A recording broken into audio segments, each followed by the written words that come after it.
Hello and welcome back to Wellbeing Wednesday Tip of the Week. Now, as I'm sure you're all aware, last week was Mental Health Awareness Week, and the chosen theme this year was kindness. Now, we all know how when we show kindness to another person, it not only boosts their well-being, but it also boosts our own well-being. However, this week I would like to focus on how we can show more kindness to ourselves. Now, in the spirit of mental health awareness last week, I made a decision to focus extra hard on making sure I showed one person every day how loved and needed they were. Now, as beautiful and loving as that made me feel, I actually ended up on a bit of an emotional COVID roller coaster. I'd spent so much time focusing on my business and focusing on others, I hadn't given myself time to focus on how I was feeling. Now, in order to get myself back on track, I went for a lovely long walk on one of those beautiful sunny days, and I started to let myself just be and feel. And I started to realise that throughout this whole time, I hadn't actually done something kind for myself. As humans, we always have a natural blind spot to when we need help.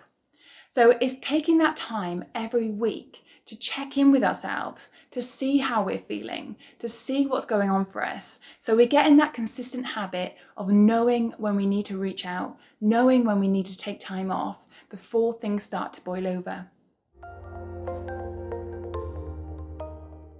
I read a wonderful article last week about the importance of being kind to yourself. Something a psychiatrist said really stuck with me. She said, imagine you're in a pool and the water's starting to rise. The time to reach out for help is then, not when we're drowning. I love that. How many of us are able to reach out for help when the water's starting to rise? How many of us are so in tune with our own feelings, our own state of well-being, that we're able to ask for help early on? This pandemic has affected all of us in so many different ways. Even those living in the same household will be having different experiences.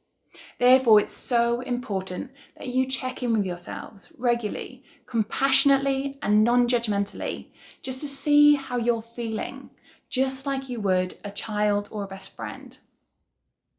We are often our own worst critic. We're often the people who keep pushing ourselves until we are on a tightrope and we're not sure how to balance anymore, but we're not sure how to get down.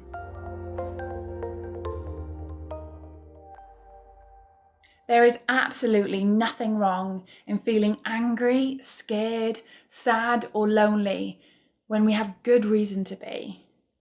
Allow yourself to feel your emotions. Emotions are incredibly useful in helping to focus your attention to what needs support and action in your life. Accepting your emotions and acknowledging them is completely different to ruminating and is an important part of emotional healing. Therefore, in the spirit of Wellbeing Wednesday, I encourage you to be kind and compassionate to yourself today. Give yourself time to feel whatever you want to feel and take care of your well-being. That's it from me this week. Tune in for more wonderful videos and where we can talk about how you can think, feel and act in a way that allows you to get the most out of this life. See you next week.